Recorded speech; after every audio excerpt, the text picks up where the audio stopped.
Allô? Non.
Non, je n'entends pas. Non, mais elles veulent monter quand on.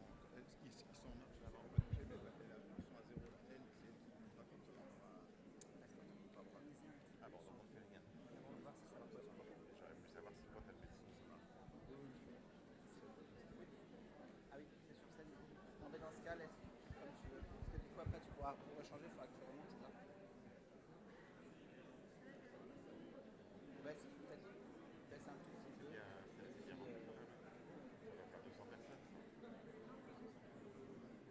pas mal de monde. Donc, on t'a mis. On attend qu'elle revienne pour les micros et après tu y vas. Tu l'as trouvé?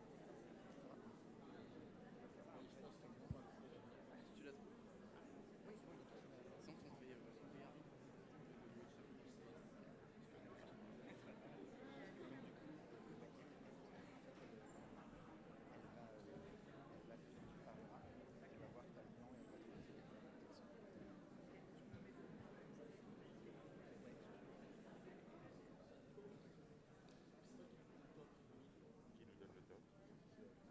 CF, C.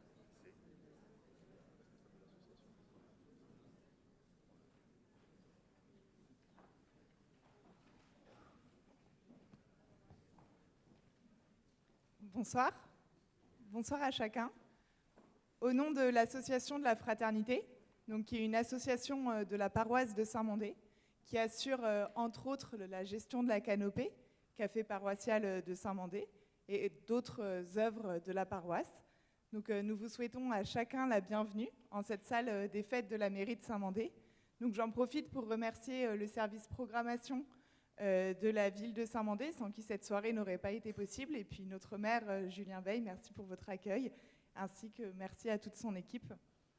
Donc nous sommes très heureux ce soir d'accueillir Olivier Bonassi, Michel-Yves Bolloré et puis Harry Roselmack, à qui je passe maintenant la parole. Merci à chacun et belle soirée.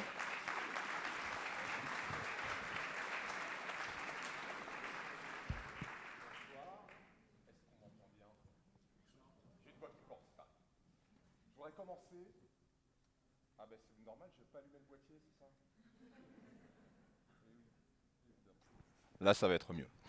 Je voudrais commencer par partager avec vous une pensée un peu émue pour deux esprits chers à notre mémoire, chers à la mémoire de Michel-Yves Bolloré, d'Olivier Bonassis et à la mienne. Deux esprits qui ont habité des corps jumeaux, deux esprits qui nous ont quittés un peu comme ils ont vécu, ensemble, et de façon un peu pittoresque, quand on sait leur degré de connaissance et de maîtrise des sujets scientifiques et qu'ils sont décédés des suites du Covid. Grishka et Igor Bogdanov étaient il y a quelques mois dans ma posture de maître de cérémonie pour présenter ce livre, Dieu, la science, l'épreuve.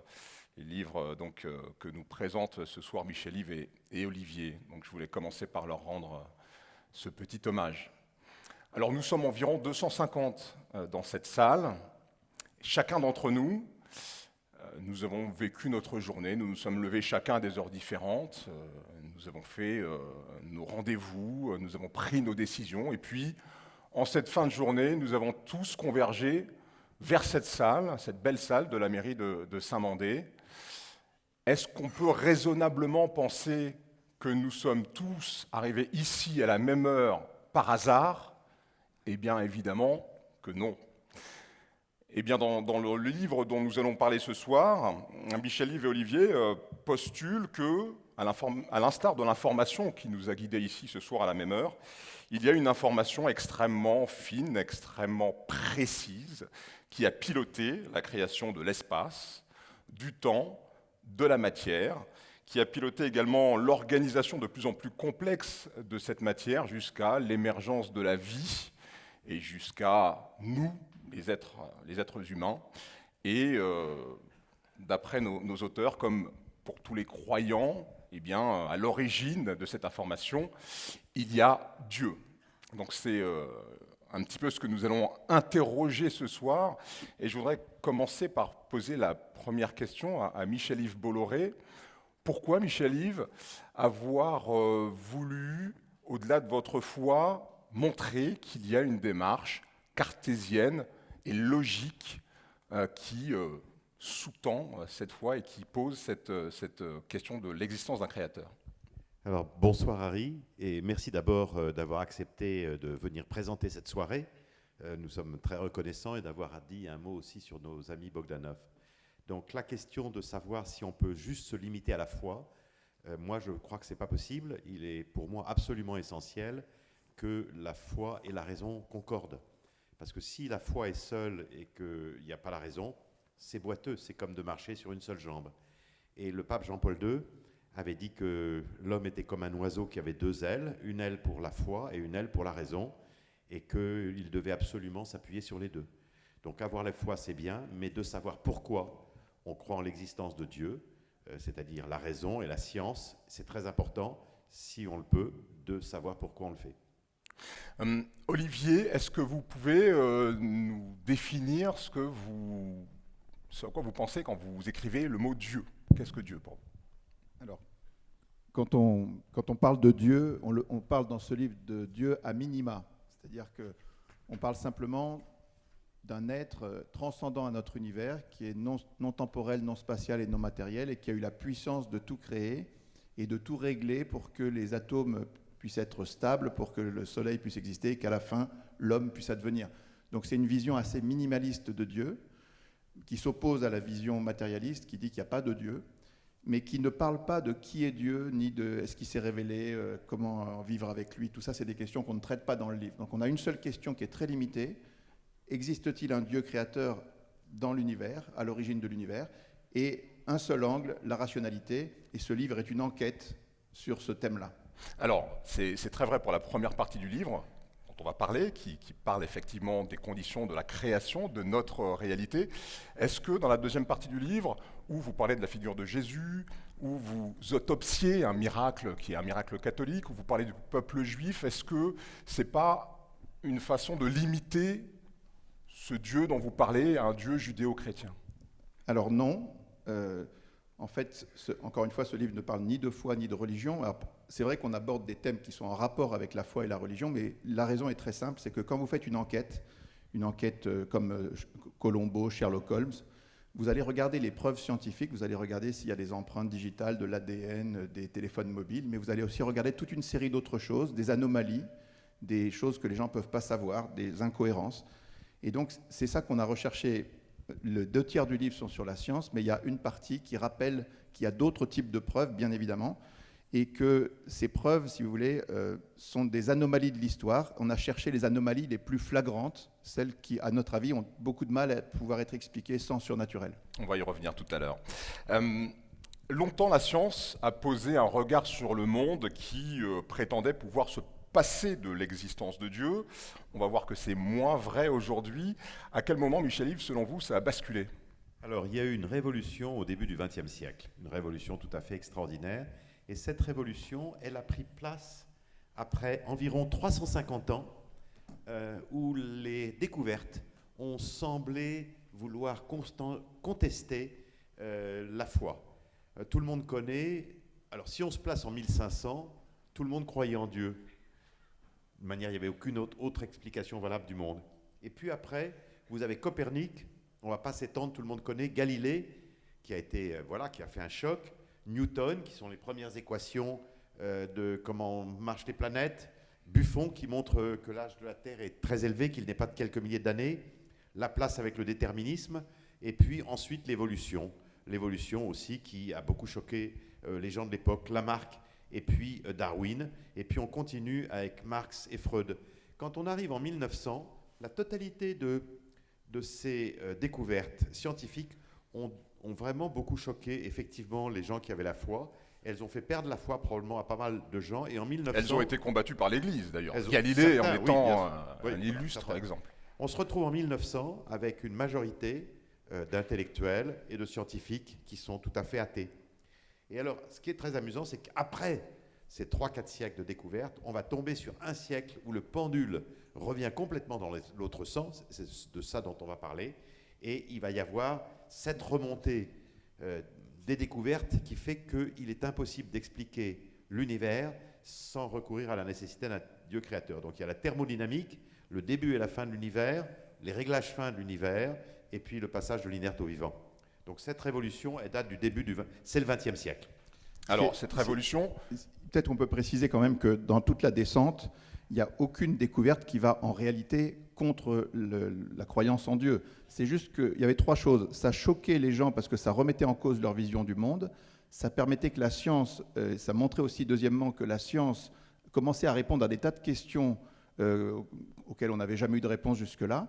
Et puis le prestige de la science était tellement fort, c'est le 3e point, la science a changé nos vies. Et donc, à cause de ça, le courant matérialiste qui est né de cette descente a été très fort. alors on va revenir sur un terme que Michel Yves vient d'employer, qui est le terme de révolution. C'est d'ailleurs le sous-titre de votre livre, L'aube d'une révolution. À quoi pourrait, selon vous, aboutir cette révolution dont vous estimez qu'elle est en cours? Est-ce que ce serait à la fin de l'athéisme? Alors, on a un petit schéma pour illustrer ça, si vous voulez. C'est que dans le passé, si on regarde un passé un peu lointain, sur la Terre, tout le monde croyait en Dieu. Enfin, tout le monde pensait. Alors, les religions étaient différentes, très différentes, mais les athées, dans le passé lointain, étaient pratiquement inexistants. Pourquoi est-ce que c'était comme ça? Parce que les gens, en contemplant l'univers, simplement son existence et le fait qu'il soit beau, grand, harmonieux, ils se disaient il y a quelque chose ou quelqu'un derrière. Il y avait aussi des raisonnements philosophiques qui se sont appuyés sur tout ça. Il y a eu ensuite des raisonnements sur l'homme, sur la morale, sur la conscience. Et puis, tout ce qui est venu par la révélation chrétienne, la révélation judéo-chrétienne, donc des miracles, des apparitions, des saints, et puis des témoignages de rencontres avec Dieu, ça a fait beaucoup de choses. Mais la science, à un moment, a semblé, comme on l'a dit, pencher dans l'autre sens. Et tout ce qu'on dit dans ce livre, c'est que la science s'est retournée, maintenant elle est de l'autre côté. C'est pour ça que l'accumulation des preuves qui vont toutes dans le même sens devrait conduire à une révolution. On va voir de quel ordre tout à l'heure. Vous allez nous expliquer maintenant dans le détail ce qui, selon vous, constitue un argumentaire cartésien, logique en faveur de l'existence de Dieu. On va refaire avec vous l'enquête passionnante sur les débuts, l'origine de l'univers et de notre réalité. Pendant quelques dizaines de minutes, je vais vous interroger avant de laisser la parole à la fois au public ici présent pour poser des questions et aussi à tous les internautes qui nous suivent via Facebook. Mais on va commencer par dire que l'on ne sait pas aujourd'hui décrire la création du monde. Ce que l'on peut décrire scientifiquement, ce sont les débuts probables de l'univers, après un court instant d'existence, un fragment de seconde appelé instant de Planck. Avant cet instant de Planck, nos modèles physiques ne fonctionnent plus et on parle d'une singularité initiale que l'on ne sait pas décrire. Sur ce que l'on sait décrire mathématiquement et avec des mots, il n'y a pas non plus de certitude, il y a des théories. Alors pour certaines, ce sont des théories très éprouvées, très sûres, et pour d'autres, ce sont des théories plus spéculatives. Il faut donc de la méthode pour parler de tout ça, et c'est ce que vous faites au début de votre ouvrage. Vous classez les théories et les propositions. Est-ce que vous pouvez nous dire de quelle façon? Alors, la première chose qu'il faut dire, parce qu'il y a eu des confusions là-dessus, c'est que, bien entendu, les preuves dont il est question dans ce livre et dont nous parlons ce soir ne sont pas des démonstrations mathématiques de l'existence de Dieu, ce ne sont pas des démonstrations scientifiques. Ce sont des preuves, comme l'a dit Olivier tout à l'heure, qu'on trouve dans une enquête. Alors, vous avez deux plateaux de la balance. Dans un plateau de la balance, vous avez effectivement le problème que l'univers a eu un début. Donc ça pose évidemment un problème, parce que s'il y a un début, qui est l'auteur, qu'il est réglé finement, etc. Donc on accumule des preuves dans une balance, et c'est au lecteur, à vous, aux auditeurs, de choisir quelle est la thèse la plus raisonnable. Parce qu'en fait, il n'y a pas 36 thèses, il n'y en a que 2 réellement possibles. La première, c'est de dire, comme les matérialistes, que l'univers est exclusivement matériel et qu'il n'existe ni Dieu, ni esprit, ni ange, ni démon, etc. Et puis la deuxième, c'est de dire qu'il y a un Dieu créateur et que...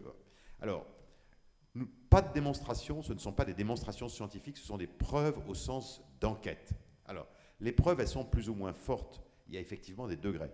Comme le disait Olivier, si on se réfère dans une analogie d'enquête, une preuve par ADN, par empreinte ou par groupe sanguin, ce sont des preuves très fortes. Bon, des témoignages, c'est un peu moins fort. Et puis vous avez d'autres preuves, il y a le mobile, etc. Donc, les preuves peuvent se classer par degré de force, et on peut renvoyer au tableau de la page 42, dans lequel je pense on ne va pas rentrer en détail parce que ce serait trop long et trop compliqué, mais il est intéressant de voir que les preuves ont des degrés divers de force. Olivier. On peut compléter, oui, en disant que les preuves dont on parle, elles sont indirectes et négatives. C'est-à-dire que c'est un peu comme des traces de pas dans le sable. Si vous voyez des traces de pas dans le sable, vous pouvez être certain qu'il y a quelque chose qui a fait ça, parce que le sable, la mer et le vent ne font pas ça naturellement. Donc vous êtes certain qu'il y a une cause à ces traces, mais vous ne pouvez rien dire de ce qu'elle est positivement. Vous ne pouvez pas dire si c'est un homme, un kangourou, un dinosaure. Donc on va arriver à la même chose avec un certain nombre de preuves. On appelle ça techniquement des preuves apophatiques, c'est-à-dire qu'elles sont négatives.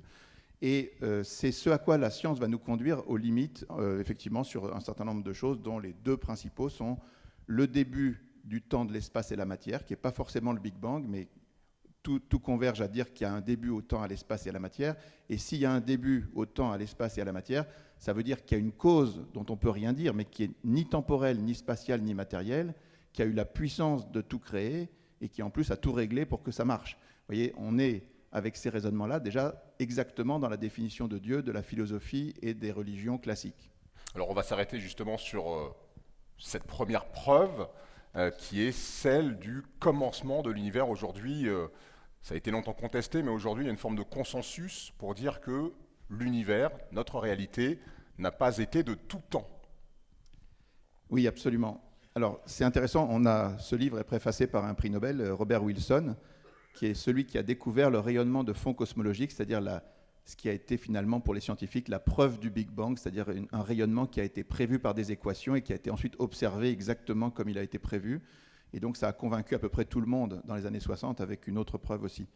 Robert Wilson, il dit que moi, quand j'étais jeune, j'étais un peu comme tout le monde, je pensais que l'univers était stable, éternel, infini.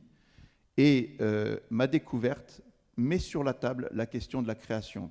C'est une question que la science ne pensait pas pouvoir toucher un jour, mais avec les découvertes du XXe siècle, en 100 ans, tout a changé.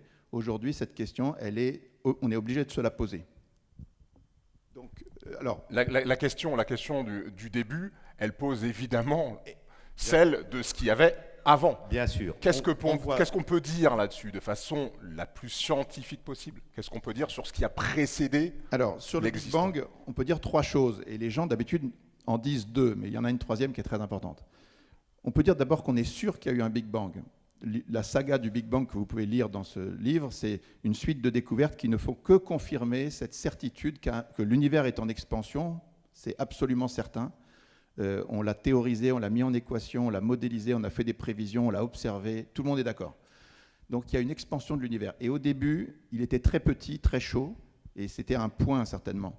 Même si on ne peut pas aller complètement dans la première seconde du Big Bang, on ne peut pas modéliser ça. Ce fameux instant de Planck dont je parlais. Alors l'instant de Planck, c'est encore avant, c'est 10 puissance moins 43 secondes, c'est juste avant. Donc le premier point, c'est qu'on est sûr qu'il y a un Big Bang. Le deuxième point, c'est qu'effectivement, il y a des incertitudes ou des méconnaissances, peut-être à jamais, sur ce qui se passe avant l'instant de Planck. Peut-être qu'on ne le saura jamais. Mais il y a un troisième point qui est très important, c'est que malgré cette incertitude, on peut affirmer que le temps, l'espace et la matière ont eu un début. On peut l'affirmer de bien des manières. On peut l'affirmer par des déductions et par des inductions de la science. La science, on va en parler un petit peu, par la thermodynamique, par la cosmologie, par le Big Bang, mais aussi par les mathématiques, la physique et même la rationalité au sens large. Tout converge pour dire qu'un temps infini dans le passé, ce n'est pas possible. D'ailleurs, c'est assez intuitif, si vous voulez. Tout le monde, si vous réfléchissez 2 minutes, un temps infini dans le passé, ce n'est pas possible. Voilà. Et ça, c'était des raisonnements qui existaient avant que la science le découvre, mais depuis que la science s'est prononcée sur ça, ça devient plus évident pour tout le monde. Et donc, ça pose un énorme problème parce que toutes les théories athées du monde, sans aucune exception, depuis les Grecs jusqu'au régime athée, en passant par tous les philosophes et tous les physiciens et les savants du 18e et 19e qui étaient athées, tous ont toujours pensé que le temps était infini dans le passé. Et cette position, elle est extrêmement dure à garder aujourd'hui. Pour répondre à la question sur ce que l'on peut dire de ce qui aurait précédé l'univers existant en vertu d'un principe qui est celui de causalité, que vous pouvez nous expliquer? Je pense qu'il est évident pour tout le monde que le début de l'univers met sur la table la question de Dieu. Parce que si quelque chose a un commencement, on s'en demande quelle est la cause. Alors, il y a des gens qui nient ça aujourd'hui, ils disent bon, oui, mais bon, peu importe, on ne sait pas, ça ne nous concerne pas, etc. Mais on y reviendra tout à l'heure. Beaucoup de gens savaient très bien dans le passé, et il y a eu des persécutions, et on en parlera peut-être tout à l'heure. Tous les gens qui pensaient que l'univers avait un début dérangeaient les matérialistes. Voilà. Les matérialistes ont toujours été très dérangés par le fait d'un début, parce qu'on ne voit pas d'autre hypothèse qu'un Dieu créateur. Ça, on va en parler. Mais pour revenir sur la question de la nature de cet avant, est-ce que l'on peut dire, est-ce que ça s'est appuyé sur une démarche scientifique, de dire que cet avant matériel temporel n'était ni matériel ni temporel? Est-ce que ça, c'est une déduction forte? Alors ce qu'on peut dire, c'est qu'il y a eu plusieurs étapes dans la découverte du Big Bang. Il y a eu le moment où personne n'y croyait, quand les premiers penseurs, Friedman, Lemaître, ont dit que l'ensemble de tout ce qui existe tenait dans un point 10 milliards de fois plus petit qu'un atome d'hydrogène, avec tout dedans. Bon, tout le monde leur a dit, vous êtes fous. Et en fait, ils avaient raison. Ça a été démontré par ce qu'on a découvert, ce qu'on appelle le rayonnement de fond cosmologique, donc cette fameuse image que tout le monde a vue un jour ou l'autre, qui montre que l'univers était très homogène. Et 380 000 ans après le Big Bang, cette image a été, ce rayonnement est né. Il a été prévu par les équations, il a été découvert par Wilson. Et donc voilà, la preuve. Il faut préciser que 380 000 ans après ce fameux Big Bang, c'est un très jeune âge pour l'univers qui a 13,7 ou 8 milliards d'années aujourd'hui. Voilà, il a 13,8 milliards d'années et ce rayonnement est arrivé aussi 13,8 milliards d'années. Il y a 13,8 milliards d'années parce que 380 000 ans, c'est tout petit par rapport à 13 milliards. Donc voilà, quand ça a été démontré, donc il y a des gens qui ont contesté, ils ont dit ok, on veut rester athée, donc après l'expansion de l'univers, il y a sans doute un Big Crunch. Mais cette hypothèse du Big Crunch a été détruite, ou a été fragilisée très fortement en 98, quand on a découvert que l'univers, au lieu de se ralentir, continuait à accélérer encore plus vite, on en est sûr. Et puis les équations montrent que ça risque de ne pas s'arrêter. Et puis, pardon, d'un mot, Olivier, le Big Crunch, ça veut dire quoi? Big Crunch, ça veut dire qu'après une phase d'expansion, il y a une phase de contraction de l'univers qui pourrait redevenir un point où les gens ont pensé qu'il y avait des cycles éternels de Big Bang et Big Crunch qui se succédaient. Et cette hypothèse, elle a vraiment est très très dure à tenir aujourd'hui parce qu'on a démontré le contraire, c'est-à-dire qu'il y a une accélération de l'univers, pas du tout de ralentissement. Et puis, dans les années 2000, il y a eu d'autres choses qui sont venues très étonnantes. La démonstration par des théorèmes que si jamais le Big Bang n'est pas le début et qu'il y a d'autres singularités, c'est-à-dire des moments où tout devient très petit ou infini, s'il y a d'autres singularités avant le Big Bang, il n'y en a pas en nombre infini. C'est-à-dire qu'il y en a un nombre limité. Ça veut dire qu'il y a bien un début au temps, à l'espace et à la matière. Ce qui rejoint encore une fois un raisonnement très rationnel que j'aime bien donner toujours parce qu'il faut le percevoir que c'est très naturel ça. Vous savez, Aristote pensait que l'univers était stable, éternel, infini. Et 6 siècles après Aristote, il y a un commentateur chrétien, un philosophe, qui regarde ça, il dit mais en fait c'est pas possible. Un temps infini dans le passé, c'est pas possible. Parce que si vous comptez à partir de maintenant 1, 2, 3, 4, 5 et que vous vous arrêtez jamais, Vous allez vers l'infini, mais ça restera toujours un infini potentiel. Jamais vous n'atteindrez l'infini. Ben pour la même raison qu'en partant de maintenant, vous ne pouvez pas atteindre l'infini, vous ne pouvez pas provenir de l'infini et atteindre maintenant. On ne peut pas traverser une grandeur qui est infinie. Donc si jamais le temps avait été infini dans le passé, eh bien on ne serait jamais arrivé à maintenant. Donc ce raisonnement était très valable, il a été repris par les penseurs musulmans. Ça va, vous suivez? Il est intuitif quand même ce raisonnement, il a été repris par les penseurs musulmans, par beaucoup d'autres savants, mais la science ne l'avait pas pris en compte, si vous voulez. Et c'est seulement depuis les découvertes qu'on a faites depuis 100 ans, donc thermodynamique, on va en parler vite fait, et le commencement, que tout a changé, que la science maintenant se préoccupe de ce sujet. Alors peut-être, puisque vous vouliez parler de la thermodynamique, peut-être un mot là-dessus, avant de passer à une partie un peu plus historique. Oui, alors sur la thermodynamique, c'est très intéressant, c'est-à-dire qu'en fait, notre univers, c'est une découverte qui est indépendante de l'expansion de l'univers et indépendante du Big Bang. C'est ce qu'on appelle la thermodynamique, l'entropie. On sait que notre univers s'use. Voilà. Alors, ça a l'air très simple, en fait, que notre univers s'use, mais c'était une découverte absolument révolutionnaire et elle a eu lieu à la fin du 19e siècle.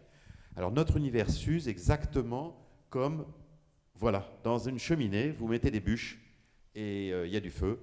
Eh bien, vous pouvez, en vous asseyant devant, savoir que dans, mettons, 2 heures, vous voyez, ce feu-là, il sera entièrement éteint, il n'y aura plus que de la cendre froide et noire. Voilà. Alors ça, la première conclusion que vous pouvez en tirer, c'est ça, ça va finir. Et la deuxième conclusion que vous pouvez en tirer, c'est que tout ce qui s'use a forcément un début, parce que si ça n'avait pas de début et que ça avait commencé dans l'éternité, alors il serait éteint depuis également, très longtemps, depuis également une éternité. Donc, et si tout vous voulez, s'use, toute la matière s'use. voilà, donc Y compris ce beau par bâtiment exemple, un jour, à titre pratique, dans des centaines d'années. voilà, à titre pratique, notre Soleil, qui n'a que 4 milliards et demi d'années, va s'éteindre dans 5 milliards d'années. Il est comme une bûche dans l'espace. Une fois qu'il aura fini de brûler tout son carburant, il va s'éteindre. Et après, dans beaucoup d'années, dans beaucoup de milliards d'années, mais ça n'a strictement aucune importance, le raisonnement est le même, la totalité des étoiles de notre univers vont s'éteindre. Et donc, notre univers va finir dans très longtemps entièrement noir, entièrement glacial et avec une densité extrêmement faible. Ça, c'est la mort thermique de l'univers. Et donc, la mort thermique de l'univers pose exactement le même problème, elle vient donc le renforcer, que la question de l'expansion et du Big Bang. En fait, elle se conforte, j'allais dire qu'elle se conforte et elle se confirme l'une l'autre, et toutes les deux disent ensemble, ben voilà, notre univers, il a un début et il a une fin. Oui, c'est très important. D'abord, ce sont des raisonnements indépendants qui viennent à la même conclusion. C'est normal parce que la réponse de savoir s'il y a un début à l'univers ou pas, elle existe indépendamment de nous. Et quand on progresse dans la connaissance, on trouve la même réponse sur chaque dossier. Mais vous voyez, la thermodynamique, c'est une science qui a été créée au 19e siècle par Carnot. Il y a le second principe de la thermodynamique qui a été postulé par Clausius. Et derrière ça, il y a Boltzmann qui met ça en équation. Et Boltzmann, à la fin du 19e siècle, il arrive à 2 conclusions énormes. Il dit, avec le raisonnement que Michel-Yves a décrit, puisque l'univers s'use et qu'il y a une flèche du temps, s'il n'est pas déjà usé, si on n'est pas déjà dans un état de mort thermique, ça veut dire qu'il y a un début. Parce que si on était depuis l'éternité dans un temps éternel dans le passé, ben on serait depuis l'éternité dans un état de mort thermique. Et donc Boltzmann, il dit, premièrement, il y a un début à l'univers, et deuxièmement, au début, l'univers était parfaitement ordonné, très bien réglé. Des conclusions extrêmement fortes. Et tout le monde lui tombe dessus, c'est-à-dire que les savants de l'époque, Ernst Mach, Arrhenius, Poincaré, Berthelot, même Einstein à un moment, tout le monde dit c'est pas possible, parce que si vous dites ça, ça veut dire qu'il y a un Dieu. S'il y a un début à l'univers, il y a un Dieu. Et il nie ça. C'est sûr. Il y a des citations amusantes qu'on met dans le livre. Arrhenius, qui a un prix Nobel, c'est quelqu'un de... Il dit non, c'est pas possible, parce qu'il ne peut pas y avoir de début à l'univers, parce que sinon, ça contredit tout ce qu'on pense. Et au-delà de ces controverses dans le monde scientifique, vous décrivez aussi l'histoire de ces régimes politiques, et ces régimes souvent autoritaires, qui se sont très fortement opposés à cette théorie du Big Bang, de la création de l'univers. Alors, cette histoire est très, très intéressante. Il y a un chapitre dans le livre qui s'appelle « Le roman noir du Big Bang ». Et ce chapitre, je le conseille particulièrement parce qu'il a 2 vertus. D'abord, il est un peu amusant, j'allais dire, comme un roman policier. Et le deuxième, c'est qu'il est très intéressant parce que c'est une preuve que ça remuait énormément. Alors, Dans les années 1930, la Russie était un régime matérialiste, socialiste, communiste, comme nous le savons. C'était l'époque de Staline. Et en Allemagne, c'était Hitler, et c'était un régime national-socialiste athée. Ces deux régimes étaient matérialistes et athées. Donc pour les régimes matérialistes et athées, l'univers ne peut pas avoir de début. Et donc il y a des scientifiques en Allemagne comme en Russie. Donc Friedman, dont nous avons parlé tout à l'heure, il est russe, mais il a beaucoup de gens. Et donc ce sont des savants qui font pas de politique, ils n'ont pas d'argent, ils n'ont aucune influence, ils sont dans les laboratoires, dans les chambres de bonne, les petits appartements, ils font des équations. Et donc beaucoup de ces gens-là, on va les tuer, on va les torturer.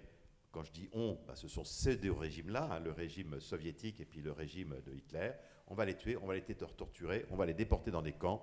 Et quelques-uns, heureusement, vont réussir à s'échapper, à s'enfuir, mais c'est une minorité. Et donc, voilà, vous avez ici sur ce tableau, voilà tous ces gens qui ont été massacrés simplement parce que leur tort était de dire l'univers est en expansion.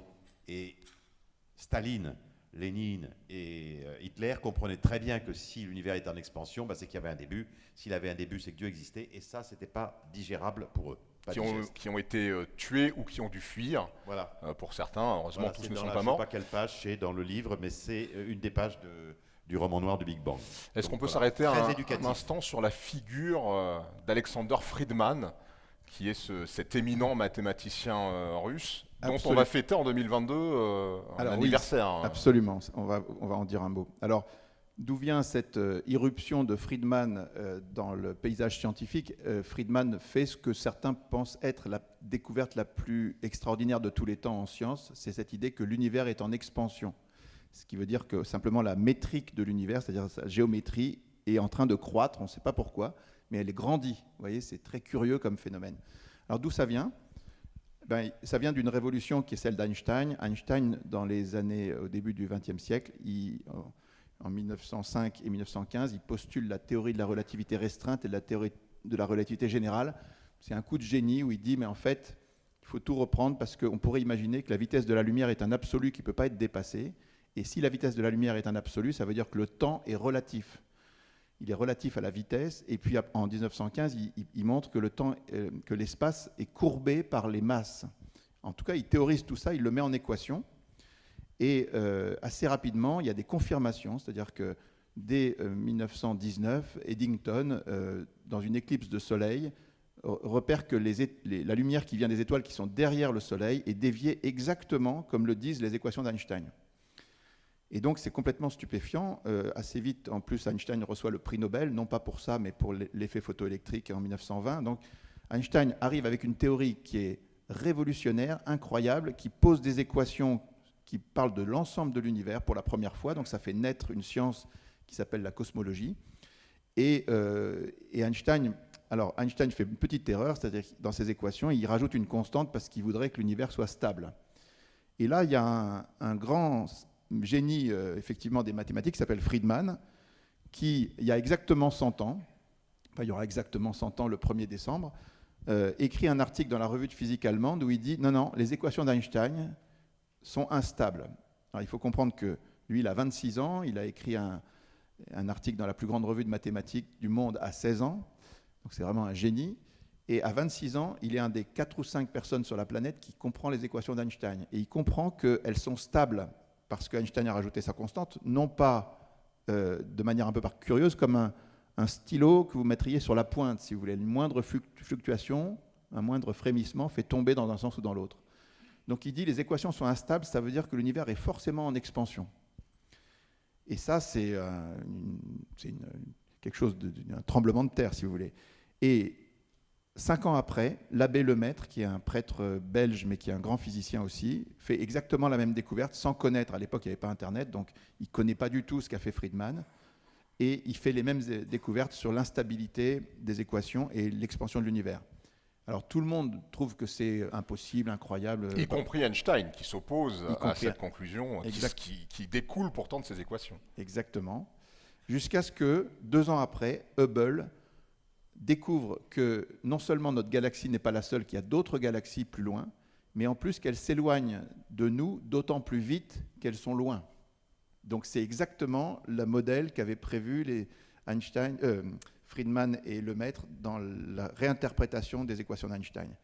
Et donc, voilà, derrière ça, il y a d'autres choses, effectivement, avec les prévisions par les équations du rayonnement de fond cosmologique, des abondances et plein de choses qui font qu'au bout d'un moment, on sera convaincu que c'est vrai. Et aujourd'hui, très important, il y a 100 ans, personne ne savait ça. Aujourd'hui, tout le monde est d'accord. Il n'y a aucune contestation. Tout le monde dit qu'il y a un Big Bang et une expansion de l'univers. Donc c'est une révolution conceptuelle qui a des implications énormes qu'on n'a pas encore mesurées dans le grand public. Voilà, et on peut dire d'un mot que Friedman a une fin tragique et un peu mystérieuse. Voilà. Alors, beaucoup de gens pensent qu'il a été assassiné par le KGB. Il est monté dans une montgolfière pour faire une expérience. Gamov, qui est son ami et son élève, prétend que le KGB a surgonflé sa montgolfière pour qu'il meure de froid en haut. Il revient, donc il est très très malade, il meurt très vite. Et bon, voilà, alors évidemment, les Russes disent qu'ils ne l'ont pas assassiné, ce qui est normal. Et puis, il y a des gens qui disent non, mais moi, je pense personnellement qu'il a été assassiné, et Gamov s'enfuit. Il pense qu'il faut absolument qu'il s'enfuit, et Gamov fait partie de ceux qui vont réussir à s'enfuir et qui va partir aux États-Unis. Voilà. Alors, revenons à l'époque actuelle. Aujourd'hui, que cette idée d'un début de l'univers est communément admise par la communauté scientifique, que disent les matérialistes qui ne croient pas en la création? Alors, on a fait un petit tableau que vous voyez là pour dire les deux défis pour les athées. Si vous voulez rester athée, vous avez deux problèmes aujourd'hui qui sont en science. Le fait qu'on a découvert depuis très peu de temps, effectivement, qu'il y a un début de l'univers et il y a un réglage.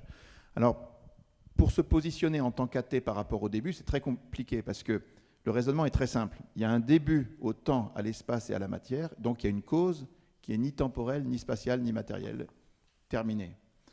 Alors, les grands athées, vous savez, Stephen Hawking, par exemple, qui était un grand athée, très intelligent, il a écrit dans son dernier livre, « Ok, il y a un début au temps, à l'espace et à la matière, on peut difficilement le nier, mais l'univers a pu se créer tout seul, sans Dieu, par l'action de la force de gravité, de lui-même. » Et son collègue John Lennox, qui a rencontré Michel Yves plusieurs fois et qui nous a fait un très beau commentaire sur le livre, qui est d'Oxford, il a répondu « Une absurdité reste une absurdité, même quand elle est proférée par un scientifique mondialement connu. » Si vous voulez, c'est très important parce qu'on voit que sur ce raisonnement très simple, ceux qui veulent rester athées sont obligés de prendre des positions très compliquées. On ne dit pas que c'est impossible à 100%, mais très très compliqué. Et donc, vous êtes, vous le lecteur du livre, vous êtes dans cette position en face de ce dossier, vous devez vous demander qu'est-ce qui est le plus raisonnable. Est-ce que c'est plus raisonnable de penser que, comme Hawking, ou est-ce que c'est plus raisonnable de penser qu'il y a une cause qui est naturellement à l'origine de cet effet qui est l'univers? Ce qui est surprenant, c'est qu'il y a une proposition scientifique qu'on appelle le rasoir d'Occam et qui, grosso modo, postule qu'entre deux propositions, c'est toujours la plus évidente et la plus simple qui... Pas toujours. Pas toujours. Pas toujours. Non, non, il ne faut pas trop généraliser. Le rasoir d'Occam, effectivement, a été utilisé contre Dieu. On disait, bon, on n'a pas besoin de l'hypothèse de Dieu parce qu'on arrive à expliquer le monde par la science sans Dieu. Oui, ben, aujourd'hui, c'est plus possible, vous voyez, c'est difficile. Donc effectivement, les athées se sont servis de ce rasoir, mais ce n'est pas un principe qui marche tout le temps. Des fois, c'est plus compliqué que ce qu'on croit. Alors, au-delà de cette question, et on le voit sur ce visuel du début de l'univers, il y a une autre preuve, un autre élément, un faisceau de présomption en faveur de l'hypothèse de la création, c'est le réglage de l'univers. Pour reprendre un petit peu l'introduction que j'ai faite tout à l'heure, c'est comme si on considérait que l'absence d'un seul d'entre nous ce soir faisait que cette rencontre ne puisse pas se tenir et qu'on considère en même temps qu'on est tous arrivés là par hasard. Ça rendrait très improbable le fait que cette conférence se tienne effectivement. Est-ce qu'on peut décliner cette idée pour ce qui est de la création et de l'univers? Alors là, c'est encore plus récent. Le réglage fin de l'univers, c'est quelque chose qui a commencé à être découvert dans les années 1960, donc c'est à peine 60 ans, et qui continue aujourd'hui maintenant, sur lequel tout le monde est d'accord. Alors qu'est-ce que c'est? En fait, il faut surtout que les auditeurs, les lecteurs ne se laissent pas impressionner quand on parle d'équations d'Einstein, etc. Les idées dans le livre, les idées qui sous-tendent toutes ces questions sont relativement simples. Notre univers repose, en gros, sur une trentaine de nombres. Voilà. On ne le savait pas, maintenant on le sait. 20 ou 30 nombres très très importants. Alors c'est quoi ces nombres? Bon. Par exemple, la vitesse de la lumière. Je vais prendre que des exemples très simples. La vitesse de la lumière, elle est de l'ordre de 300 000 km par seconde. Déjà, maintenant, on le sait.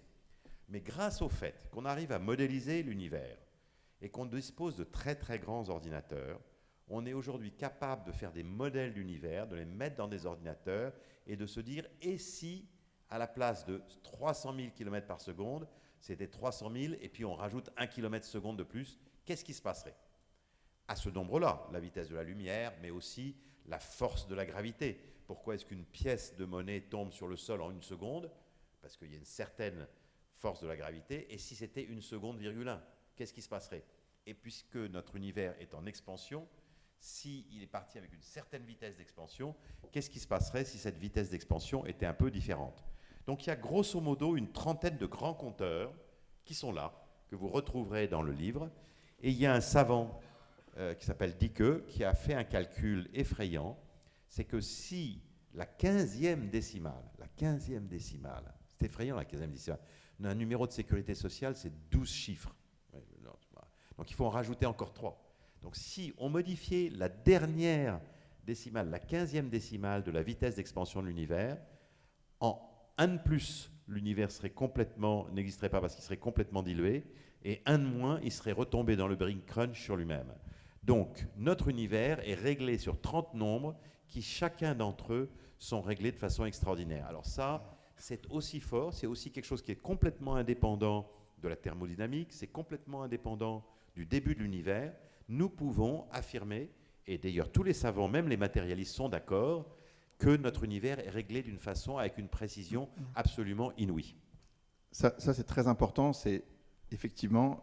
C'est quelque chose qui, à 60 ans, personne ne savait. Aujourd'hui, tout le monde est d'accord. Donc l'univers, c'est un peu comme un 747 que vous voulez faire décoller. Vous avez 30 cadrans devant vous. Il faut régler chacun sur le nombre précis, dans une fourchette très très fine, parfois même à 120 derrière la virgule. Il faut régler les choses de manière faramineuse. Et si vous ne faites pas ça, l'avion ou l'univers se crache. Voyez ?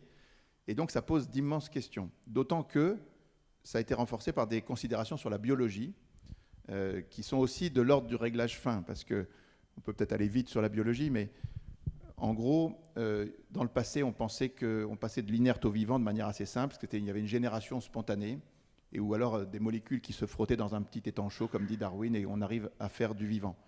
Et en fait, on s'est rendu compte que ce n'est pas du tout ça. Pour passer de l'inerte au vivant, il faut...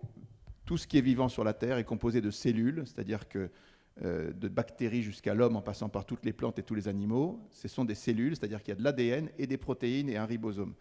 Et donc, l'ADN, c'est un langage qui est né tout seul à partir des lois de l'univers sur la Terre il y a 3,8 milliards d'années, qui code tout le vivant et qui a été parfait dès le début, et qui est technologiquement une prouesse hallucinante. Si vous voulez, c'est 44 trillions de fois plus dense en information que la puce électronique la plus performante qu'on fait aujourd'hui sur la Terre. Vous vous rendez compte? 44 trillions, ça veut dire 44 000 milliards de fois plus précis, plus dense que ce que l'homme peut faire aujourd'hui. Donc c'est une technologie hallucinante qui est née toute seule. Alors ça pose une immense question. Et derrière ça, il faut que pour qu'une cellule existe, la moindre cellule, c'est-à-dire le moindre être vivant qui interagit avec l'extérieur et qui se reproduit, il faut qu'il y ait au moins 200 types de protéines différentes. Et pour en faire une seule protéine par hasard, il faut plus que la durée de l'univers. Donc ça pose des questions énormes qui sont résolues uniquement par l'idée qu'il y a un réglage absolument fou des constantes aussi, des lois de la biologie, comme il y avait des constantes des lois qui sont inconnues pour l'instant, mais dont on est sûr qu'elles sont totalement improbables et qu'il y a des réglages complètement fous. Alors, écoutez, moi je vous recommande beaucoup ce chapitre sur le passage de l'inerte au vivant, parce que pour moi, c'est l'un des plus forts, c'est l'un des plus extraordinaires. pas uniquement, j'ai envie de dire, pas uniquement parce que les matérialistes ont une réponse à cette question du réglage fin, c'est le multivers. Parce que si on estime que le réel est composé d'une multitude, milliards de milliards de milliards de milliards de milliards d'univers, eh bien là, la statistique donne une chance au hasard. Exactement, on reprend ce schéma.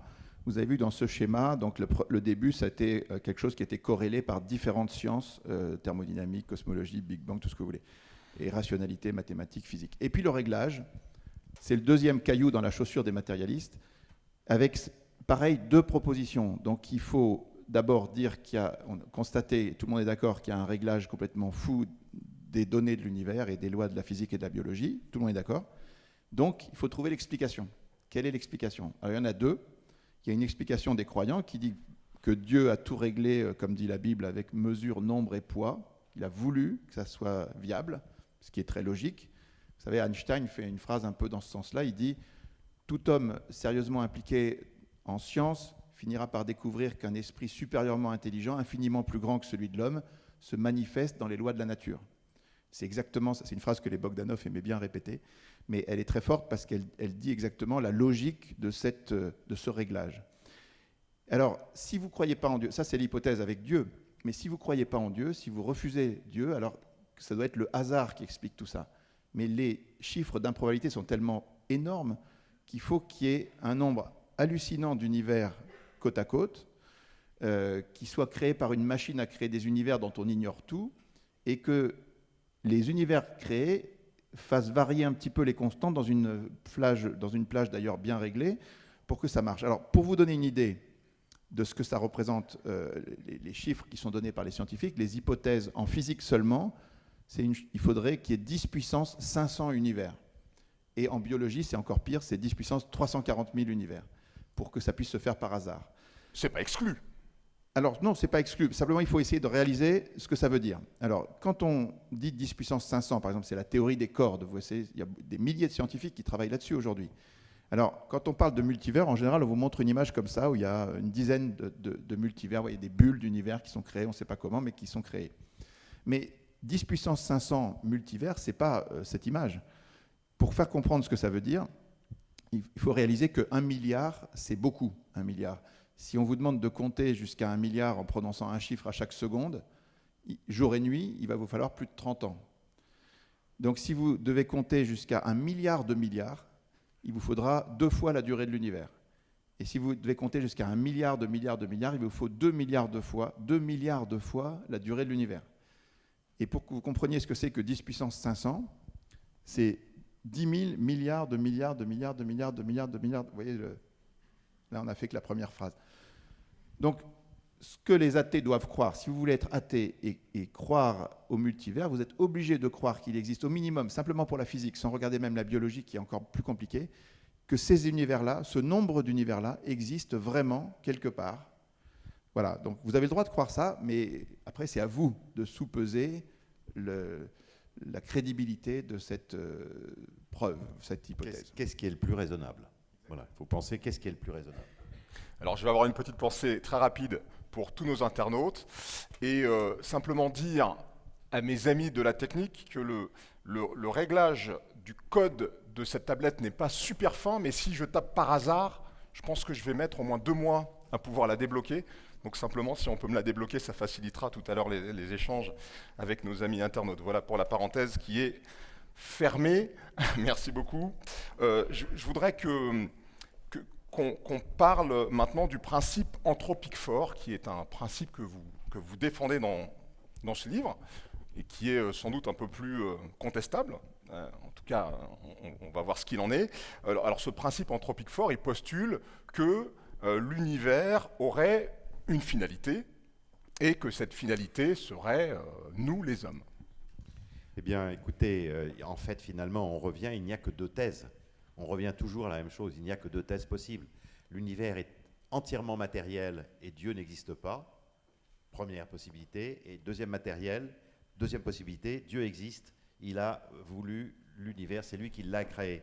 Dans ce cas-là, il est absolument normal de voir que tout converge vers lui, y compris les réglages fins et le début de l'univers, la thermodynamique et l'apparition du vivant. Donc en fait, pour nous, oui, il y a un principe anthropique fort qui n'est pas une preuve absolue de l'existence de Dieu, c'est notre jugement, bien entendu, mais après, les auditeurs, les lecteurs se feront leur jugement à eux. Pour nous, oui, il y a un principe anthropique fort. Alors, ceci dit, quand même, pour préciser le débat qui a existé, c'est entre un principe anthropique fort et faible. Qu'est-ce que ça veut dire? Les gens qui sont tenants du principe anthropique faible, ils disent « Ok, il y a des réglages, mais si on peut se poser la question de ces réglages, c'est normal, parce que si ces réglages n'étaient pas là, on ne serait pas là pour en parler. » voyez, si jamais les choses étaient réglées autrement, il n'y aurait pas d'homme, donc on ne se poserait pas la question. Donc si on peut se poser la question, c'est uniquement parce que ces réglages existent, donc il n'y a pas de question à se poser. Et en fait, à mon avis, c'est une démission de la raison, c'est quelque chose qui ne va pas. Et on peut prendre une petite analogie pour vous le montrer. C'est que si vous êtes attaché à un poteau d'exécution et qu'il y a 100 personnes qui ont ordre de vous tirer dessus à 10 mètres avec des fusils, et que vous entendez bam, bam, bam, bam, bam, et que vous vous réveillez, vous n'êtes pas mort. Vous pouvez vous dire, oui, en fait, c'est normal, parce que s'ils n'avaient pas tous raté leur cible, je ne serais pas là pour me poser la question. Ce qui est vrai, parce que s'il y en avait un seul qui avait touché sa cible, vous seriez mort. Donc c'est vrai que si jamais il n'y avait pas ce réglage, vous ne pourriez pas être vivant et vous poser la question. Mais ça n'empêche pas que vous devez quand même vous poser une question. Comment ça se fait qu'ils ont tous raté leur cible? Comment ça se fait? Il y a peut-être une explication parce que quelqu'un a donné un ordre de tirer à côté ou quelqu'un a mis des balles à blanc. Mais enfin, il faut rechercher une explication. Parce que si vous ne recherchez pas d'explication, il y a une question, c'est une démission de la raison, vous voyez? Donc, quand on est devant une telle accumulation d'improbabilités, il est nécessaire à un moment de se demander quelle est la raison, quelle est l'explication. Et si vous ne la cherchez pas, vous êtes dans le principe anthropique faible, mais à mon avis, ce n'est pas raisonnable. Après, le fait d'estimer que l'homme est la finalité est une démarche qui est quand même très anthropocentrée. On ne sait pas s'il n'existe pas dans l'univers de formes de vie encore plus complexes que nous. On ne rentre pas là-dedans. Hein. On ne rentre pas dans ces sujets, parce que en fait, ce n'est pas nécessaire pour notre... Vous savez, l'exercice qu'on a fait d'enquête sur une douzaine de questions indépendantes, c'était un exercice qui consiste à éliminer toutes les questions qui ne sont pas discriminantes. Quand vous faites une enquête, vous cherchez uniquement les éléments qui vont vous permettre de trancher dans un sens ou dans l'autre les thèses. Donc, quand il y a des questions compliquées, comme l'existence des extraterrestres ou d'autres questions comme ça ne fait pas partie du livre, parce que vous pourriez répondre oui ou non, ça n'aurait aucun impact sur l'existence de Dieu. Voyez. Donc, on a éliminé les questions qui n'ont pas d'impact, on a retenu que les questions sur lesquelles on peut trancher.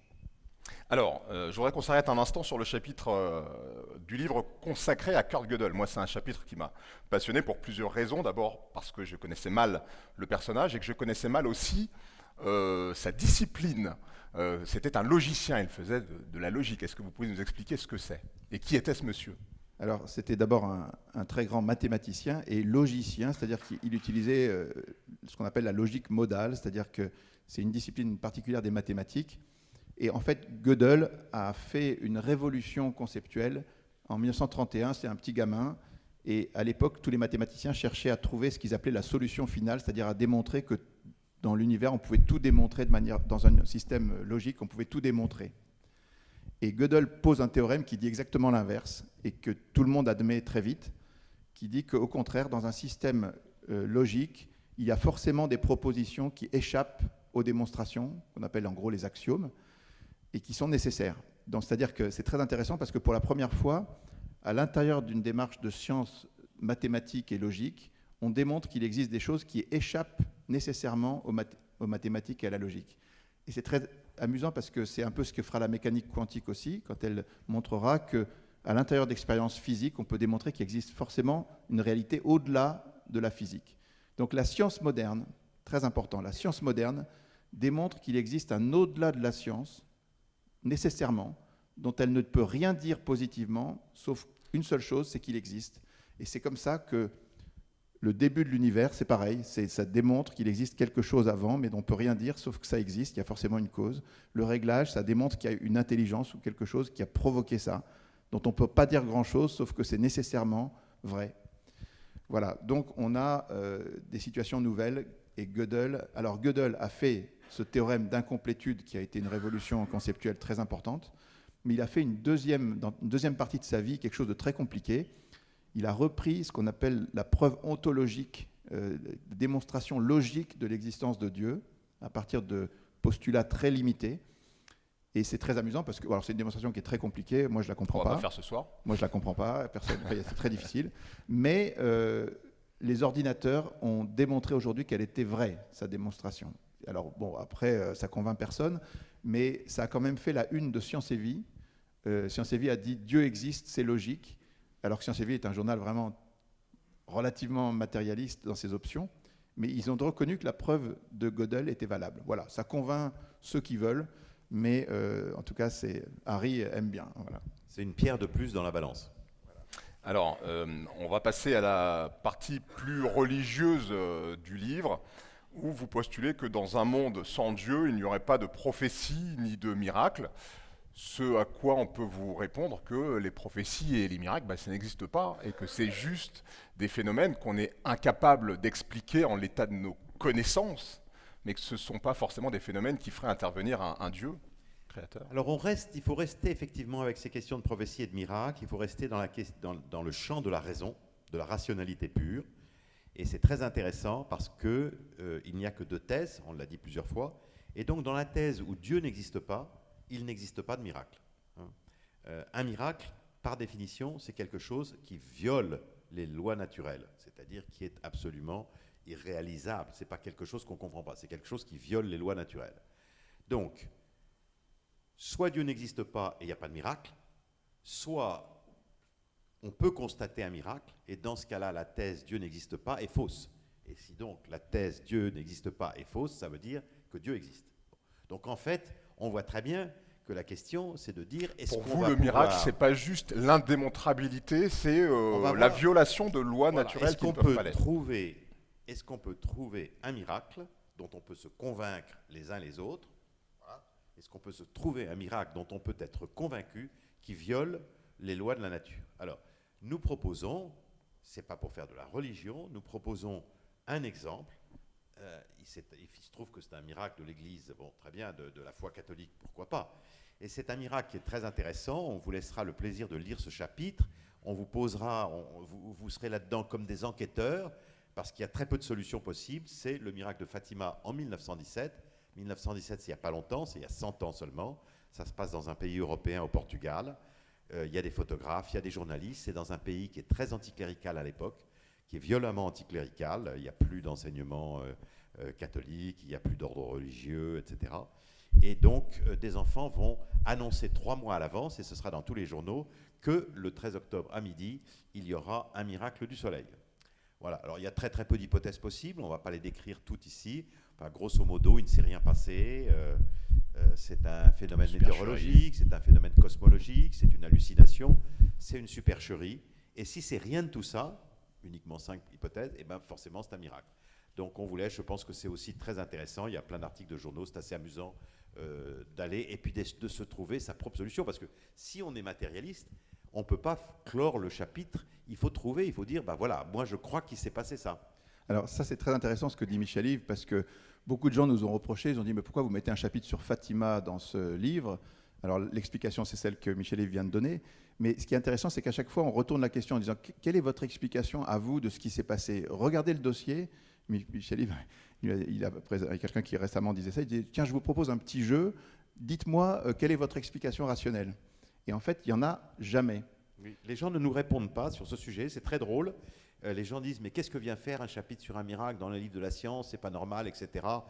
C'est complètement illogique, c'est comme un cheveu sérieux. Mais on répond aux gens, mais écoutez, proposez-nous une explication rationnelle. Il n'y a pas beaucoup d'explications possibles.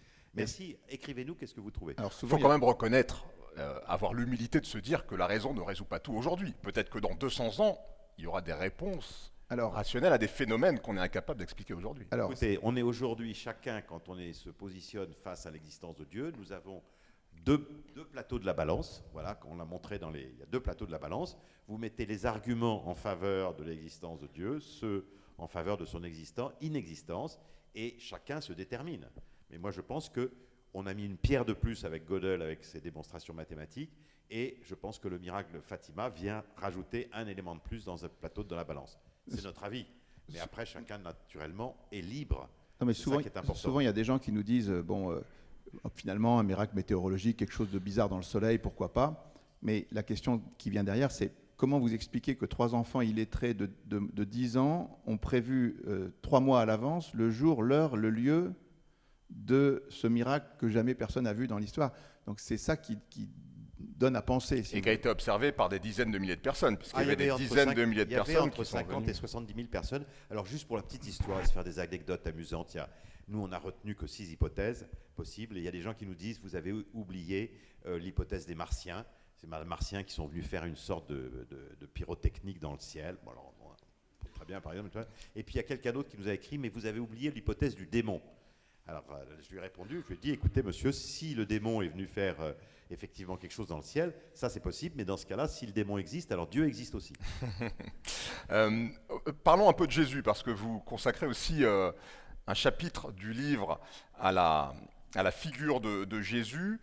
En quoi, selon vous, le parcours de cet homme, que les chrétiens, en tout cas les catholiques, considèrent comme le Fils de Dieu, qu'est-ce qui, selon vous, peut convaincre des personnes non croyantes de la dimension divine de ce personnage, un personnage qui, historiquement, a existé, là-dessus il n'y a pas de doute. Alors, Jésus, c'est la personne qui a eu le plus d'influence sur l'histoire de l'humanité, sans aucune comparaison, si vous voulez. Il a divisé l'histoire en deux. D'un bout à l'autre de la planète, on rédige des contrats, on signe des actes de mariage, de naissance en référence à sa date de naissance à lui, 2022, voilà.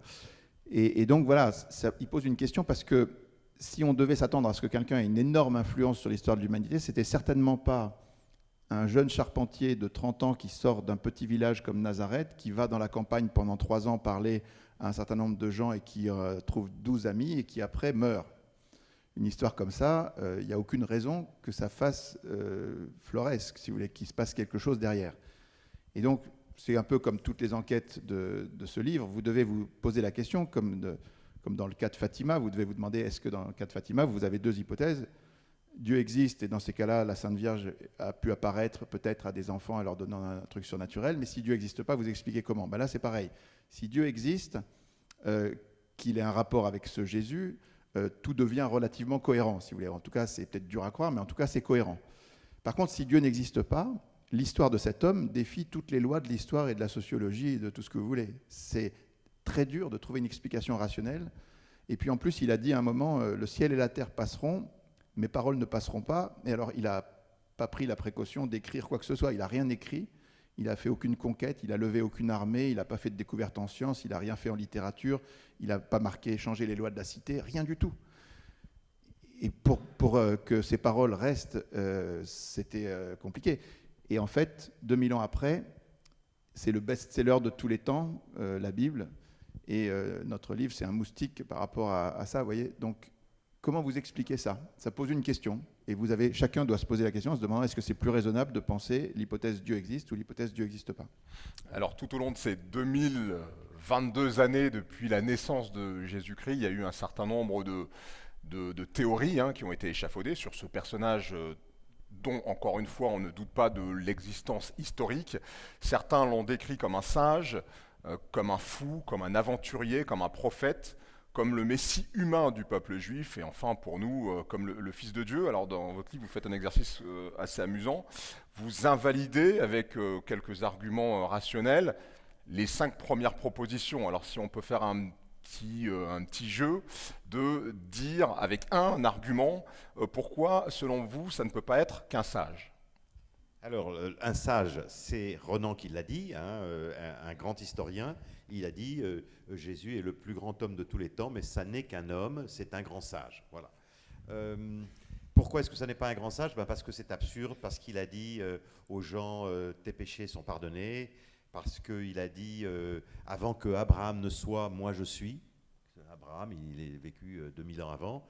Donc avant qu'Abraham ne soit, moi je suis, ça voulait dire qu'il vivait avant Abraham, c'est ça ce qu'il dit. Alors, dit, voilà, bon, donc, ça pourrait être un fou alors. Alors, c'est un fou. Comment est-ce que l'Évangile est considéré comme le summum de la sagesse à peu près par 2 milliards d'humains ou 3 milliards d'humains? Donc c'est un problème. Donc effectivement, le chapitre est très intéressant. Il est structuré de la même façon. Il y a plusieurs hypothèses et on essaye de les réfuter. Mais allez-y sur les autres questions. Alors l'aventurier qui aura un but politique. Oui, alors en fait, Jésus, lui, il n'a rien gagné dans ce monde à part être crucifié, et ses disciples, c'est à peu près pareil, ils ont tous été martyrs, ils n'ont rien gagné du tout. Donc si jamais vous montez un complot pour avoir une vie comme ça ne sert à rien, enfin, ça n'est pas très raisonnable encore. Donc, le prophète. Alors juste, si, le complot, je voudrais quand même ajouter des choses à Olivier. C'est que le complot, si Jésus n'est pas ressuscité, il est mort.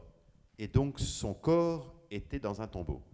Donc pour qu'un complot marche, il est très important que les apôtres qui s'étaient tous enfuis, parce qu'ils avaient peur, se soient retrouvés au milieu de la nuit, qu'ils aient été ouvrir le tombeau, qu'ils aient volé le corps, qu'ils l'aient réenterré ailleurs et qu'ils aient été raconter une histoire. Donc ça veut dire que eux, ils savaient que c'était faux, puisqu'ils ont réenterré le corps ailleurs, parce qu'il fallait que le tombeau soit vide, sinon l'histoire ne marche pas. Alors pourquoi, dans ce cas-là, si c'est ça, pourquoi sont-ils tous partis, chacun dans un pays différent, sans femme, sans enfants, sans argent, où ils ont tous été se faire tuer? Voilà, donc c'est pas très crédible.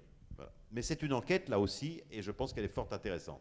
Alors, il reste deux propositions. Il reste la proposition du prophète, qui n'est pas le fils de Dieu, mais qui est un prophète.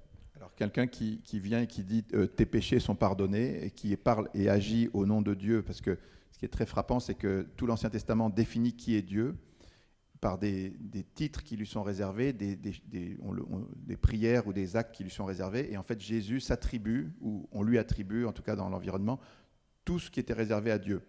Donc voilà, il a une prétention divine, comme on dit. Cette petite enquête qu'on fait sur Jésus en détaillant 7 cas, en fait, elle a été initiée par C.S. Lewis au 19e siècle, enfin non, 20e siècle.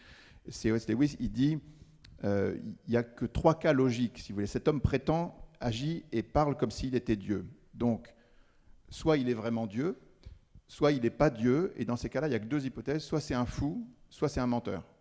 Et vous analysez ces hypothèses-là. Et donc, le fait qu'il ait eu cette prétention divine, ça invalide le fait qu'il soit un véritable prophète. En tout cas, il est prophète, mais plus que ça. Mais en tout cas, merci pour ces réponses. Il nous reste une grosse vingtaine de minutes que je voudrais consacrer aux questions dans la salle.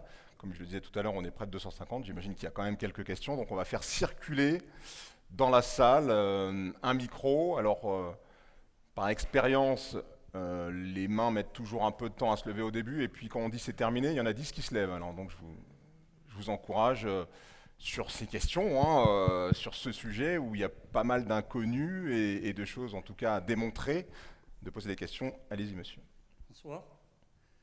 Je voudrais savoir pourquoi tous les scientifiques qui croient en Dieu, ils se sont tous mis d'accord de l'existence d'un Dieu unique. Pourquoi un seul Dieu, pourquoi pas plusieurs? Donc ça, c'est ma première question.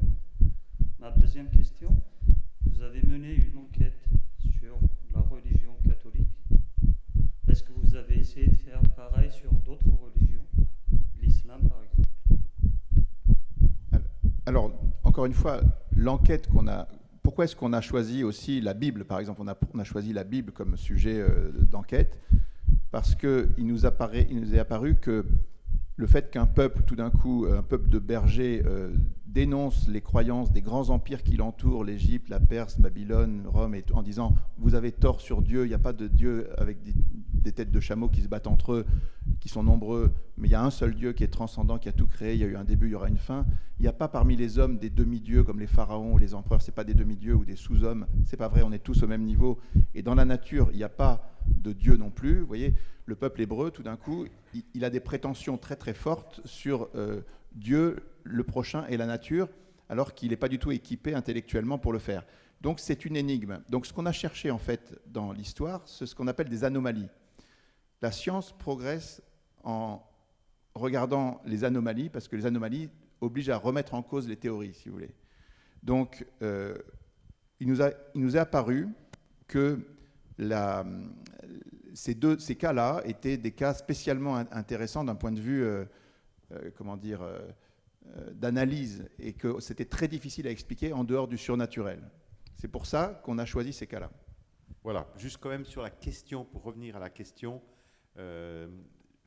pourquoi existe-t-il un seul Dieu et pas plusieurs? Alors là, sur le plan de la logique, si l'univers a une cause, cette cause est forcément unique. Il ne peut pas y avoir plusieurs entités. Un Dieu est un esprit. S'il existe, c'est un esprit qui est infini dans toutes ses dimensions. Il est infini dans le temps, ça veut dire qu'il est éternel. Il est infini dans le savoir, ça veut dire qu'il est omniscient.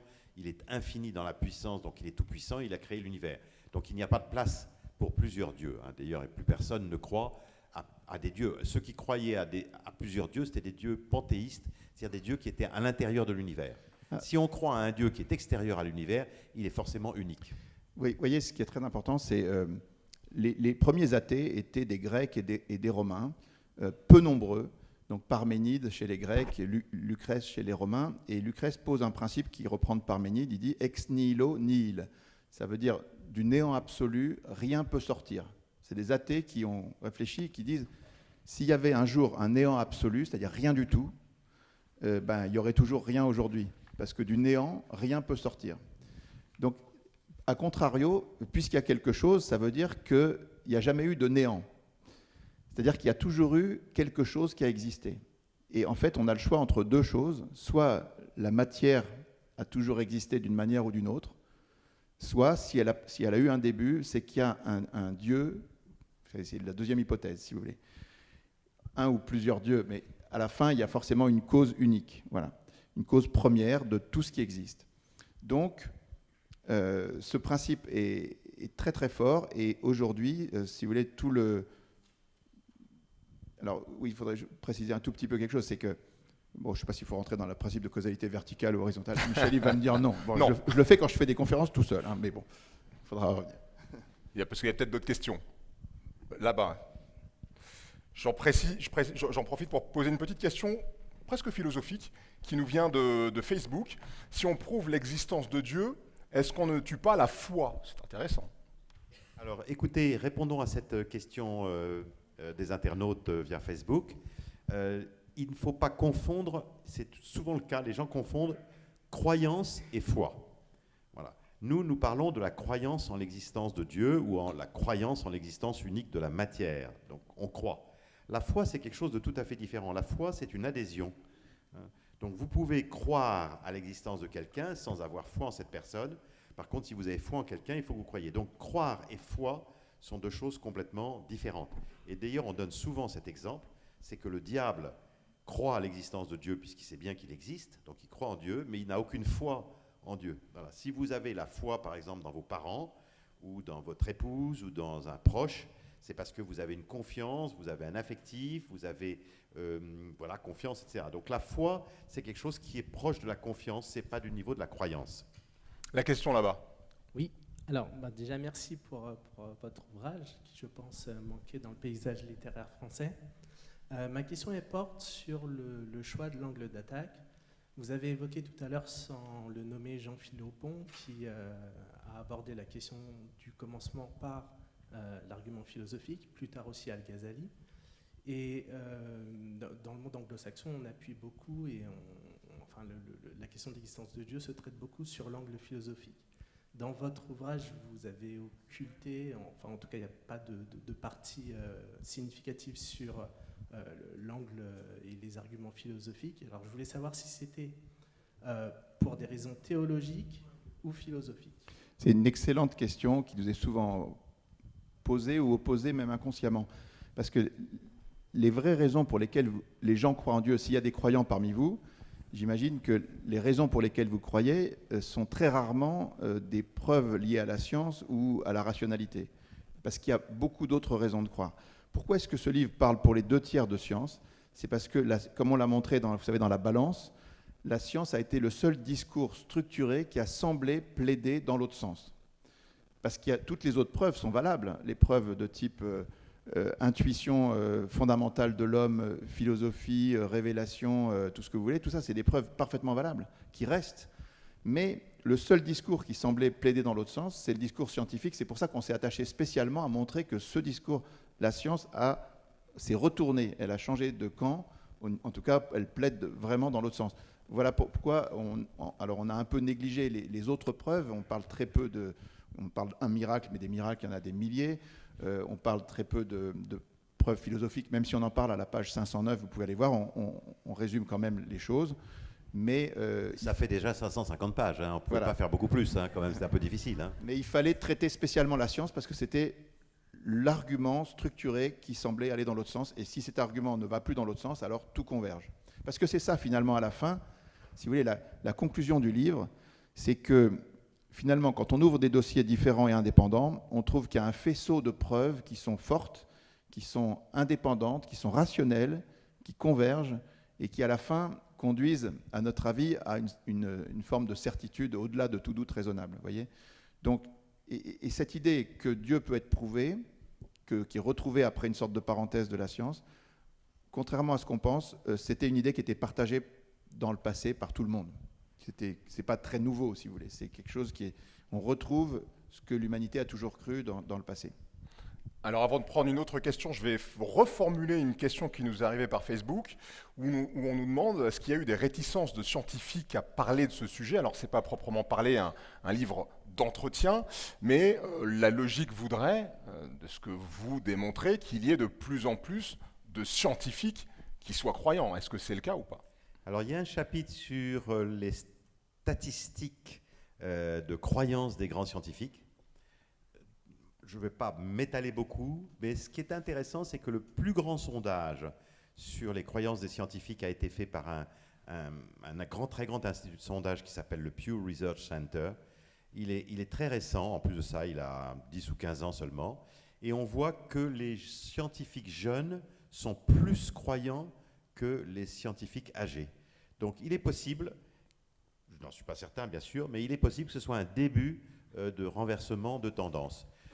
Au global, aujourd'hui aux États-Unis, 51% des scientifiques et des savants croient en l'existence de Dieu. Donc aujourd'hui, il existe, parce qu'on entend souvent dire le contraire, c'est-à-dire que non, mais ça c'est des trucs d'idiots, la plupart des savants sont incroyants. Non, aux États-Unis, c'est pas vrai. Aux États-Unis, qui est le pays le plus avancé sur le plan scientifique, 51% des savants sont croyants en Dieu.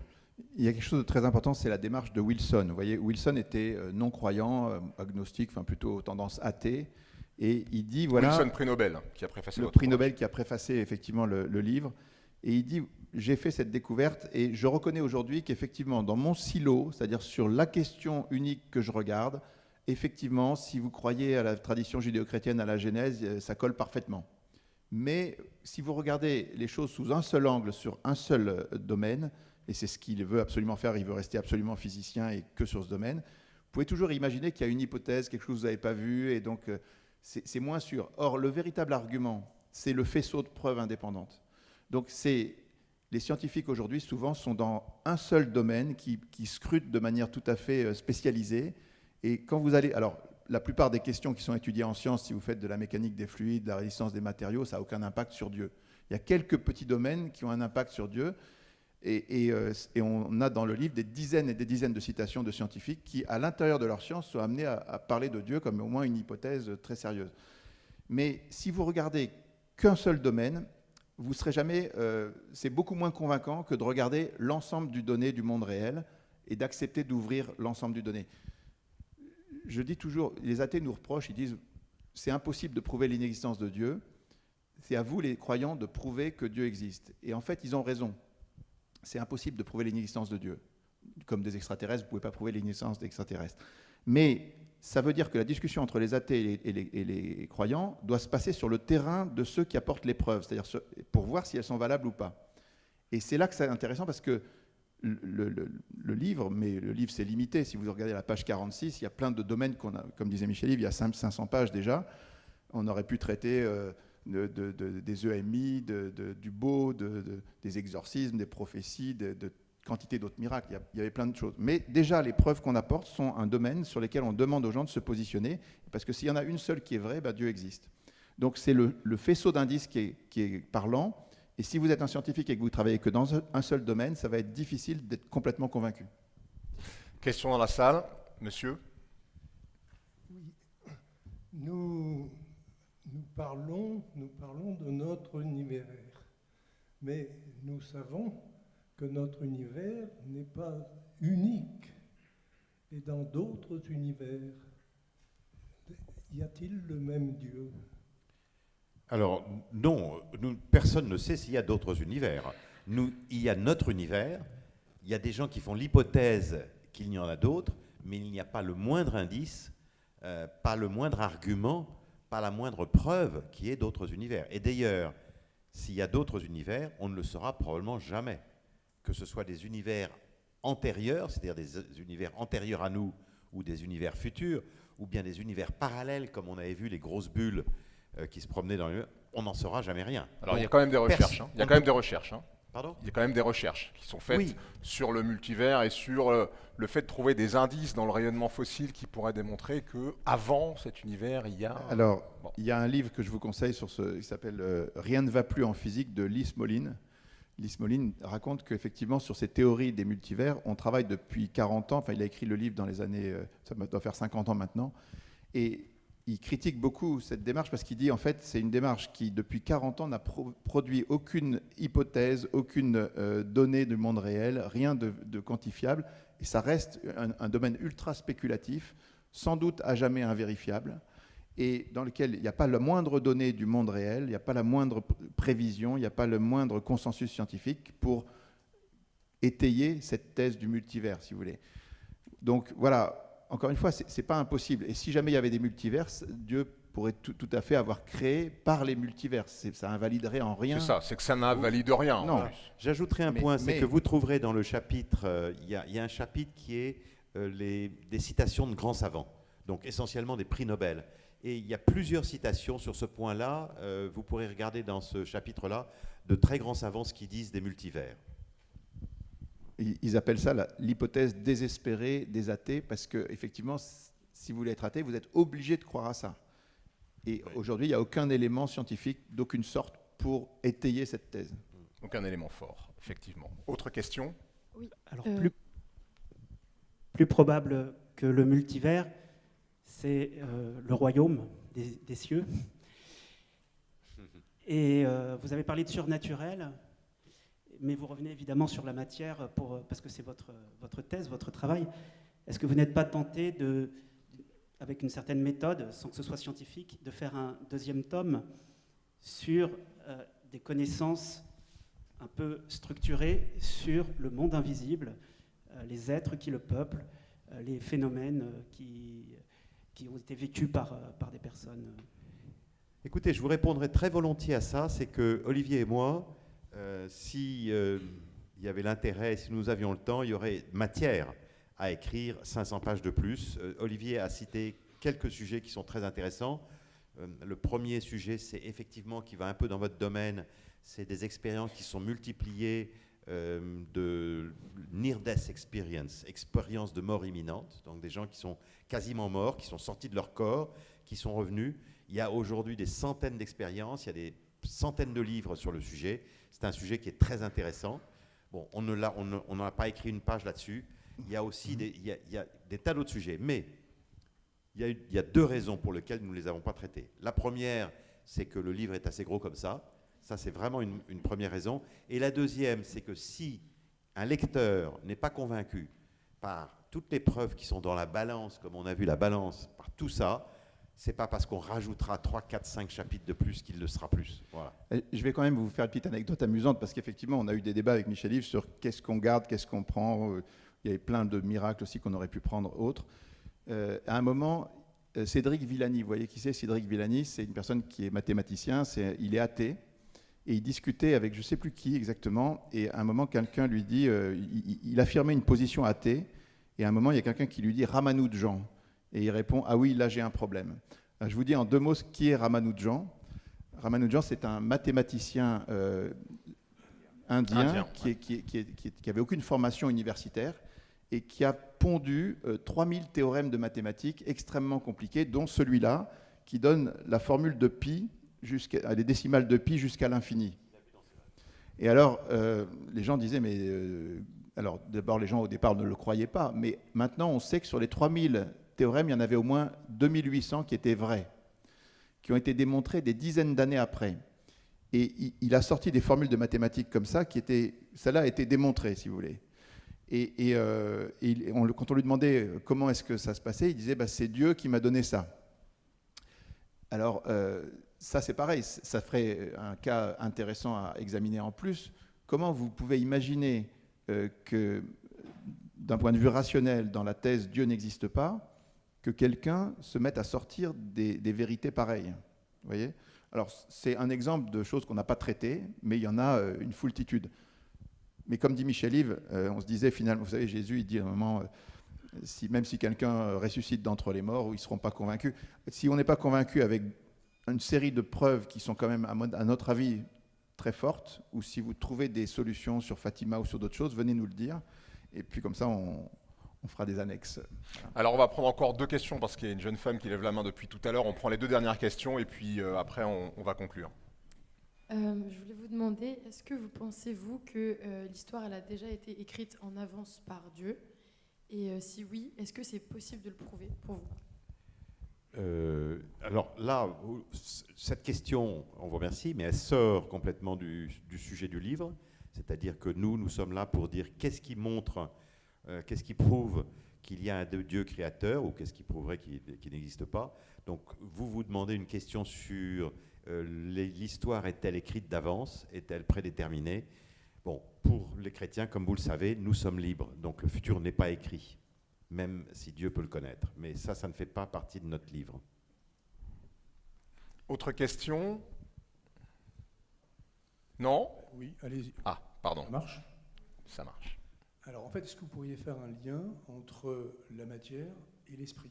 Puisque au début, vous avez dit qu'a priori, avant le Big Bang, il n'y avait ni espace, ni temps, et ni matière. Donc ce qui signifie qu'a priori, c'est l'esprit qui existait. Et comment l'esprit, où il n'y a que l'esprit, peut créer de la matière? Est-ce que du coup, on peut pas, est-ce que ça ne sous-entend pas que l'esprit compose la matière et que toute la matière qui est autour de nous soit de l'esprit divin? Alors, encore une fois, la méthode du livre a été de choisir un petit nombre de questions sur une question très limitée de savoir si Dieu existe ou pas, de choisir des questions qui sont discriminantes, c'est-à-dire qui permettent de trancher dans un sens ou dans l'autre. Des questions comme celles que vous posez, on ne sait pas y répondre vraiment, c'est des domaines où on n'a pas d'éléments pour trancher dans un sens ou dans l'autre. Et donc, c'est un peu comme quand vous êtes devant une paroi rocheuse, si vous voulez grimper. Ce qui vous intéresse, c'est les prises qui sont accessibles et solides, parce que quand vous en avez, vous pouvez monter. Mais s'il y a des prises qui sont fragiles, parce que vous ne savez pas répondre, ou inaccessibles, ça ne vous sert pas à monter dans la connaissance, voyez. Donc nous, tout l'exercice a été de limiter les choses aux questions qu'on peut se poser. Et vous voyez, par exemple, je vous ai mis cette citation de Lemaître, Georges Lemaître, qui donc a eu ses intuitions physiques très très fortes, toutes ses intuitions ont été valables, et à un moment il dit « Lorsqu'on remonte par la pensée le cours du temps, on s'approche de cet instant unique qui n'avait pas d'hier parce qu'il n'y avait pas d'espace, commencement naturel du monde que la pensée ne peut concevoir, puisque c'est l'espace même qui commence. » Je voudrais vous demander de réfléchir à ça. Quand on dit que le temps, l'espace et la matière sont liés, comme Einstein l'a montré, et qu'il y a un début au temps, à l'espace et à la matière, c'est pas seulement qu'il y a un début au temps et à la matière, c'est qu'avant, il n'y avait pas d'espace. Vous voyez, quand on regarde le Big Bang, d'habitude, on regarde une explosion vue de l'extérieur. Mais ce n'est pas vrai. Il n'y a pas d'espace pour regarder l'explosion. L'espace est créé en même temps que le temps et la matière. Voilà. Simplement, cette réflexion-là, elle est faramineuse. C'est un puits sans fond, si vous voulez. On doit, par rapport à une réflexion comme ça, on doit se poser une question énorme. Si l'espace n'existait pas, il n'y avait pas d'espace, c'est bien qu'il y a une cause. Moi, ça me paraît complètement évident. Voyez. Alors, mais peut-être... Ce que je voulais vous dire, c'est ce qu'on veut avec ce livre. On voulait deux choses. On était très content de vendre des livres, c'était formidable. Mais plus que ça, on voudrait ouvrir un débat. On voudrait que la question de savoir si la question de Dieu est indéterminée ou pas, elle soit posée, elle puisse être échangée avec des philosophes, des scientifiques et autres au cours de débats. Parce que c'est vrai que quand vous regardez le monde, vous avez l'impression qu'il y a énormément de gens qui croient, énormément de gens qui ne croient pas, beaucoup de gens très intelligents des deux côtés. Pourquoi est-ce que nous, avec notre petit cerveau, on pourra avoir une certitude? Eh bien, c'est Newton qui nous donne la réponse. Il nous dit, lui, il disait qu'il avait fait ses découvertes parce qu'il était juché sur les épaules des géants qui l'ont précédé. Et nous, on est juché sur les épaules des scientifiques qui ont fait ces découvertes, mais aussi de tous les penseurs, de tous les philosophes, de tous ceux qui nous ont précédés, qui ont amené une accumulation de tous les témoins, des miracles et tout ce que vous voulez. Tous ces gens-là sont des géants qui nous permettent d'aller plus loin et de trouver. Et moi, petit témoignage personnel, quand j'avais 20 ans, je n'étais pas croyant, et j'étais même persuadé que les croyants étaient des gens irrationnels, et qu'ils assumaient le fait d'être irrationnels, que ça ne les gênait pas. Et la découverte que j'ai faite un peu par hasard en tombant sur des livres qui argumentaient sur les raisons de croire rationnelles, c'est qu'en fait, la rationalité, elle n'est pas du côté où on croit. Et donc, ce que je souhaiterais, c'est que chacun se pose la question, chacun se fasse son enquête personnelle, et qui se pose la question, où est la rationalité? Est-ce qu'elle est du côté de ceux qui analysent le monde réel complètement et qui sont, à mon avis, à la fin croyants, ou est-ce qu'elle est du côté des non-croyants? C'est la question... En tout cas, moi, ça a été ma surprise, et j'espère que ça sera la surprise de ceux qui liront le livre. Merci Olivier Bonassis, merci Michel-Yves Bolloré. Je précise que le livre est vendu juste à côté. Pour ceux qui veulent en savoir plus, les réponses sont dans ce livre, donc vous pouvez vous le faire dédicacer juste à côté. Je voudrais vous remercier d'être venus aussi nombreux, remercier également tous les internautes qui ont posé un certain nombre de questions, mais qui ont quasiment toutes été posées, soit par moi, soit dans la salle. Donc merci à tous, je pense qu'on peut les applaudir. Merci Harry, merci beaucoup. Merci Harry, merci beaucoup. Et je vous invite à les retrouver juste à côté